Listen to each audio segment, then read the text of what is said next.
Yan guys, ang ating mga alagang biik. Mga higit isang buwan na sila mula nung hindi pa pala sila ng isang buwan. Mga isang buwan mula nung pinanganak at mga mag 2 weeks na sila mula nung hiniwalay sa kanilang nanay. Yan.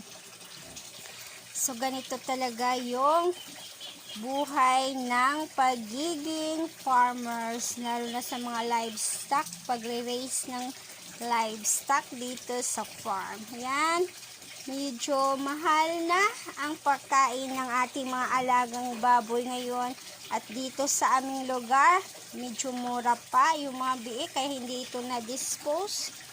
So sana mai-dispose ito ng after 2 months.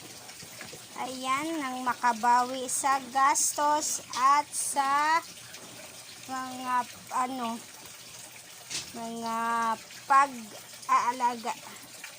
Yan po guys. So, yan po yung buhay natin dito sa farm. Meron din tayo ditong 2 inahin. Ayan. Pinapaliguan ko sila ngayon. Ayun yung isa. Yan po guys, yung magiging. So ngayon, naubos na yung mga manok natin. Yung mga Rhode Island natin ay nagkaroon ng sakit. Dinapuan ng sakit yon na unti-unting naubos. Meron tayo dito yung mga native na titira. Ito. Mga lahi pa yan ng ating Rhode Island. So ngayon, dito muna tayo nakafocus sa ating mga alagang mga biik. So sana patuloy kayong magsuporta sa ating channel. Medyo matagal-tagal ko na hindi ito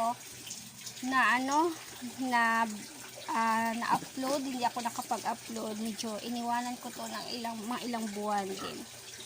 So, sana patuloy kayong susuporta sa amin, lalo-lalo na sa aking mga alaga, dahil ito ay para din sa aking mga alaga. Marami kayong mga alagang aso na pinapakain. So, yung magiging suporta ninyo dito sa amin, subscribe po kayo, comments, react po, like sa ating mga ina-upload na mga video.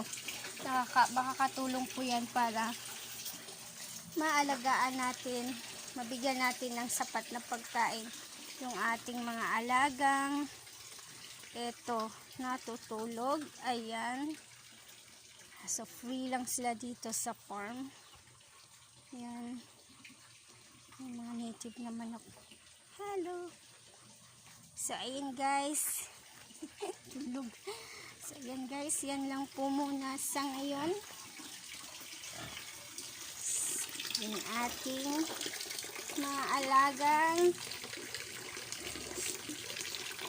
mga alaga dito sa farm. Subscribe po guys. Help po, tulungan niyo po ang aking channel. Medyo matagal na ito pero hindi pa rin ako nakaabot ng 500 na subscribers. Sana maabot ko po yun. Maraming salamat. Bye!